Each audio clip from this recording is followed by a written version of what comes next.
Hi guys, I'm back again today with a continuation to our reactions, and today we're checking out even small towns are great here. So before we start, don't forget to subscribe, click the bell button, and let's find out. Let's see. We've lived in the Netherlands for 5 years now, and during that time we've been to many different cities and towns. Now, obviously I talk about Amsterdam a lot on this channel because that's the city I live in, but I routinely show clips from other places that I've been to in the country. A lot of the time, I didn't go to these places specifically to film them, they were just some of the places I had to go because I was going to an appointment or visiting friends or just living my life.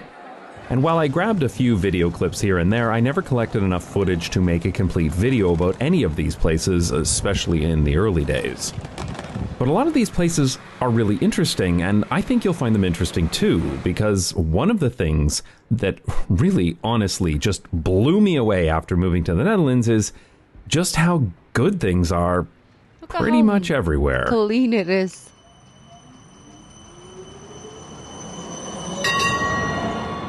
When we got to the Netherlands, we tried to get out of the city as much as possible to get to know our new country. Before I had a YouTube channel, I used to take photos or videos of things I found interesting, and it's really funny to look back on a lot of what I thought was worth filming. Most of these videos are too short as they were never meant to be posted to YouTube, so you'll have to excuse me if I have to loop some of them. So anyway, let's begin. We have visited the city of Harlem several times, both before moving to the Netherlands and after, as it's an easy trip from Amsterdam by train.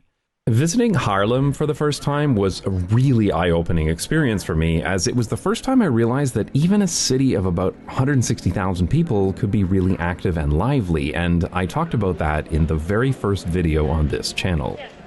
My hometown has over 3 times the population, and you'd need a 50-car pileup to see this many people outside of their cars at one time. This is entirely because of the design of Harlem and its pedestrianized city center. I took our kids to Liden to visit the Natural History Museum, again, trivially easy to access by train and a short walk. This is literally the only video I took of Liden, this crosswalk. This amazed me because it was such a safe crossing, where the street was narrowed with this big pedestrian island. Oh, okay. I was clearly easily impressed in those early days, but seriously, this would not exist in any city this size in Canada, and that's really sad, right? I did a similar thing in the town of Harlingen, where the only video I took was this one. Again, of a safe crosswalk. In this case, the crossing is raised to slow down drivers. Now we see where his interest If lies. you live in Canada, you have to get all your neighbors together and fight for years to get something like this installed, but in the Netherlands, they're just all over the place and usually installed by default. For a while, we were attending some speed cubing competitions. This meant that we had to travel to some very random places in the Netherlands. This is Lent, which is basically a suburb of Nijmegen. We hadn't been in the Netherlands for long at this point, so everything was new to us.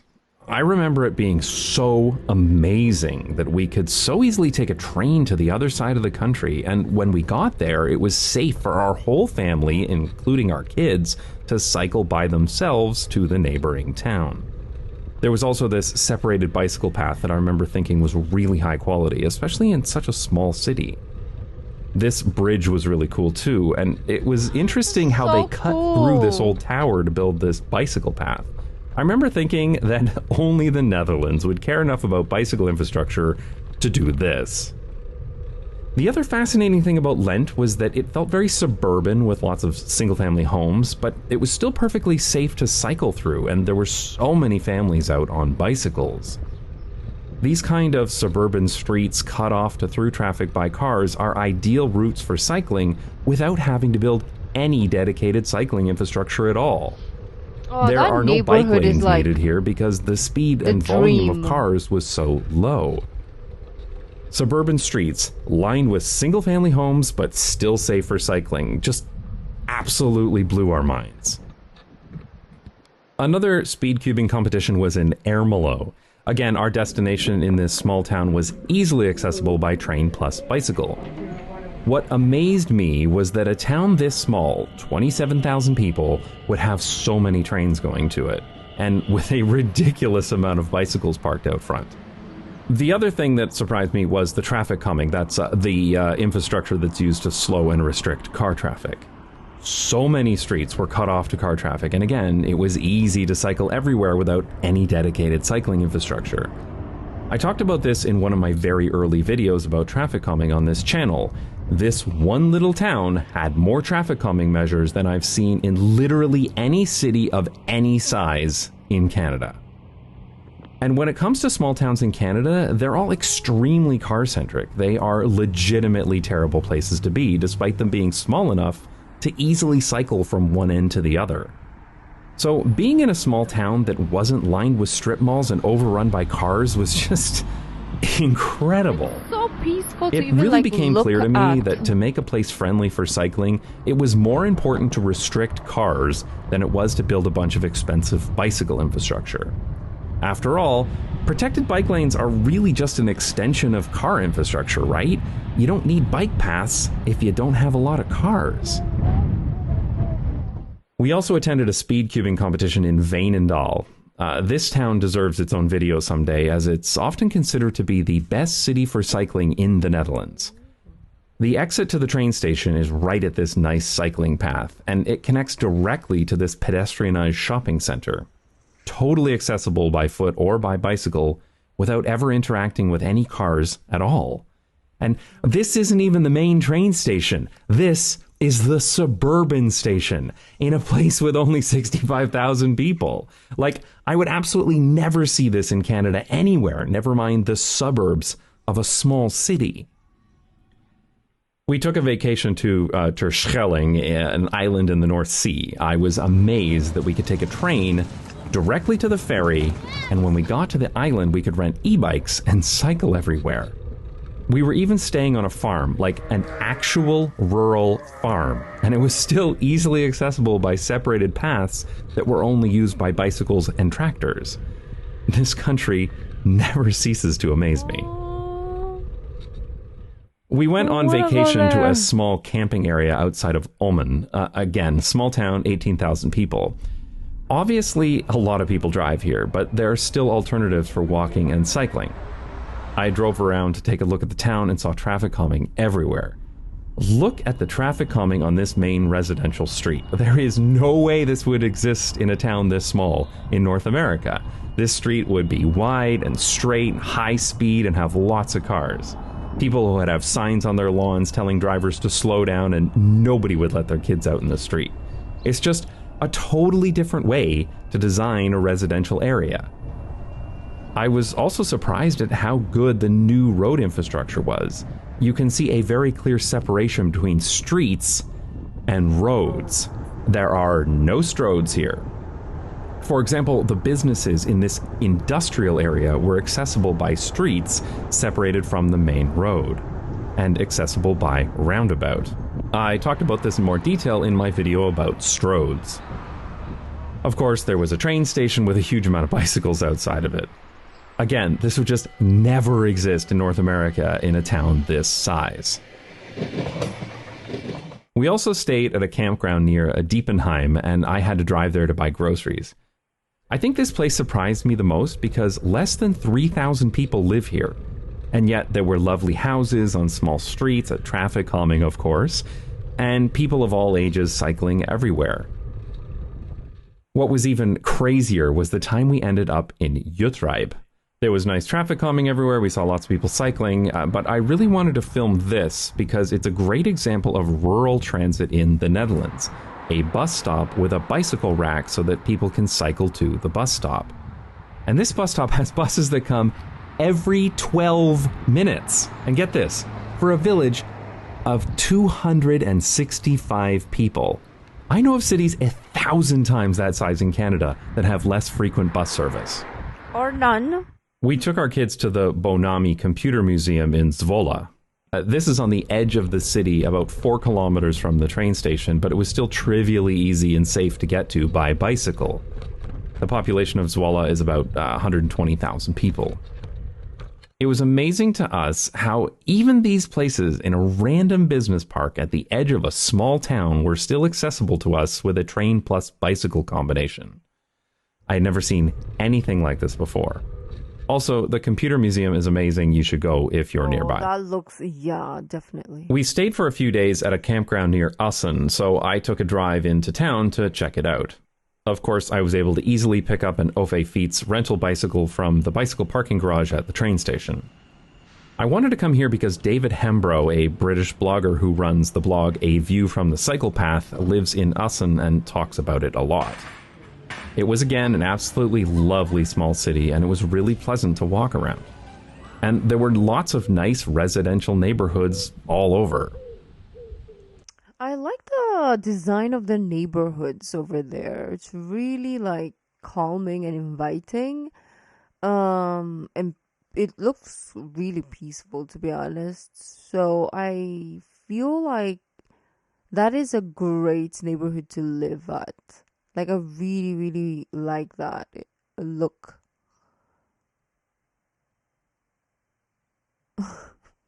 It's like I want to stare at it, and maybe Of I'll course, the cycling infrastructure was teleport absolutely there. top-notch, despite it being a city of less than 70,000 people. One of the suburbs of Usen, called Kloosterveen, looked cool on the map, so I decided to cycle out there. Of course, it was always perfectly safe and comfortable, and there were many other people out cycling as well for all kinds of trips.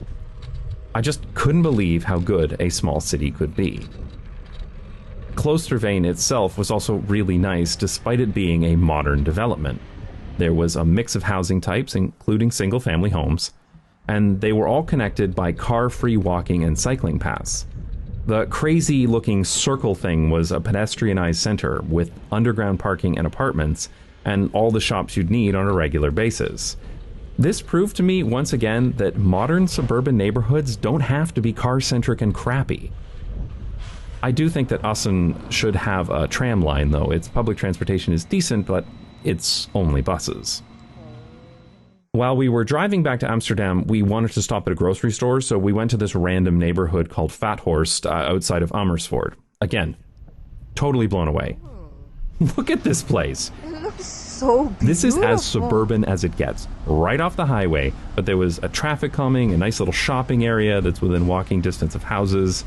I meant to come back to film this, but I never did. But it really shows that good urbanism is everywhere in the Netherlands, even in new developments. It's not just reserved for a handful of old neighborhoods in the biggest cities, like it is in Canada. We decided to spend a few days in the town of Warden because it looked nice. I'm starting to sound like a broken record here, but again, it was absolutely wonderful. There were pedestrianized streets all over the city center and lots of people out. There were modern developments that were extremely pleasant, and no giant stroads, no sprawling parking lots, and the train station was really nice too.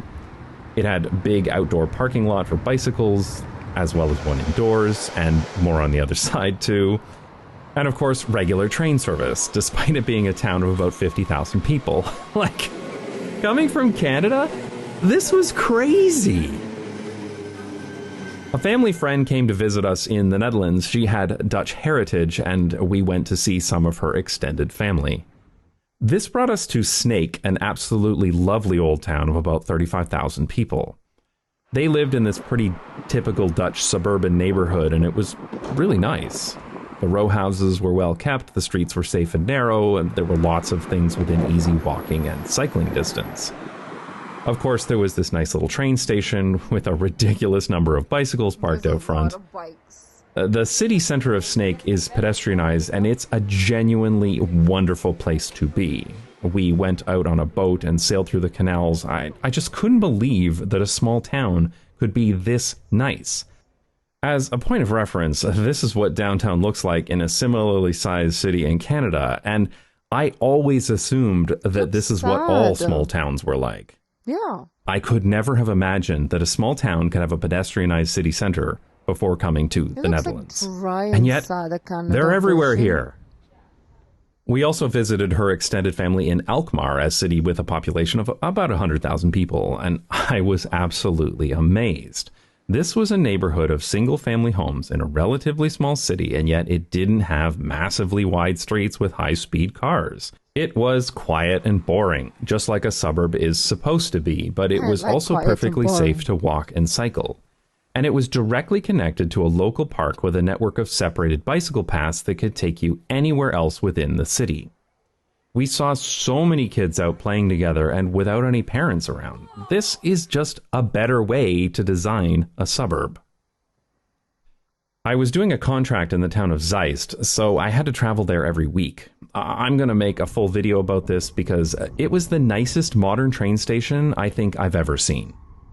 Like, this is ridiculous, right? A town of 65,000 people in Canada wouldn't even have a train station anymore, never mind one that looked like this. This is just a small sample of the places we went to in our first few years in the Netherlands. There are many other places that we've been to, and I've talked about many of them on this channel already. I have another YouTube channel where I live stream my bicycle rides, and these live streams show a totally unfiltered view of what it's like to cycle in the Netherlands. I started doing these rides because I wanted people to see what it's really like here in between the places I choose to film. And it's nice pretty much everywhere. And that's really what I want to make clear to people. Because what really struck me about going to all these random places, from industrial parks to suburban neighborhoods to small towns, was that none of them were bad. Sure, some places were better than others, and there are certainly lots of places that could benefit from better public transit. But I have yet to see any place in any city, town, or village in the Netherlands where I felt uncomfortable or unsafe to be outside of a car. And yet, when I think back to my time in Canada, I would go to places that I would call bad on a regular basis. And any time I had to leave my neighborhood without driving, I just expected to feel unsafe several times. And literally any time I had to go to a location in a suburb or a small town, I absolutely had to drive. And I was surrounded by garbage like this most of the time. What's funny is that after a few years of living in the Netherlands, my idea of bad has shifted. For example, I absolutely hate Zeilstraat in Amsterdam, and I avoid it whenever possible. But in Canada, this would be considered one of the good places. This is what motivates me to keep making videos on this channel. I want people to understand that I'm not just seeking out the best parts of the Netherlands to highlight while ignoring the bad parts. There are no bad parts. Or if there are, they're so few and far between that I haven't seen them. A great example is my video about this business park by the airport. I just could not believe that a business park by the airport could be easily transit accessible, safe for walking and cycling, and even nice looking. Or this random business park in Amsterdam with a beautiful two-way bicycle path running right through the middle of it. I spent huge parts of my life going to business parks in multiple US and Canadian cities, and they all sucked. All of them, without exception. I always assumed that's just what they were like, and yet, apparently, they don't have to be. And the same goes for small towns. I hated small towns in Canada. They always looked like garbage, with giant parking lots and a high-speed strode running right through the center of town. And yet here, the small towns were lovely, and they were usually easily accessible by public transit. And they almost always had some kind of pedestrianized area. 5 years of living in the Netherlands has changed me forever. I can absolutely never go back to the life I had before. And the other great thing about living here for 5 years is that I'm allowed to apply for a Dutch passport, which is great because after traveling the world, I finally found the place I want to live, and I have absolutely no intention of ever going back. I'd like to thank my supporters on Nebula and Patreon who... I'm so happy for him, but at the same time jealous. Like, can I be the one to apply for the Dutch passport, please? Okay, thank you. But anyways, those neighborhoods were so beautiful. So beautiful. Can I just go there? Today I'm kind of like a little bit mellow just because the weather, and I'm not in the best of moods, or I don't feel well. There we go. So anyways, these are so beautiful. I love this, as well as like the bike and all that, and then the stoplights. But I really like seeing around the Netherlands. There's so many that Netherlands has to offer in terms of like the difference in neighborhoods. It's really fascinating. It's so beautiful. I Anyways, I probably have more to say, but I just can't think of them right now. But thank you guys for joining me as always, and I'll see you in the next video. Bye.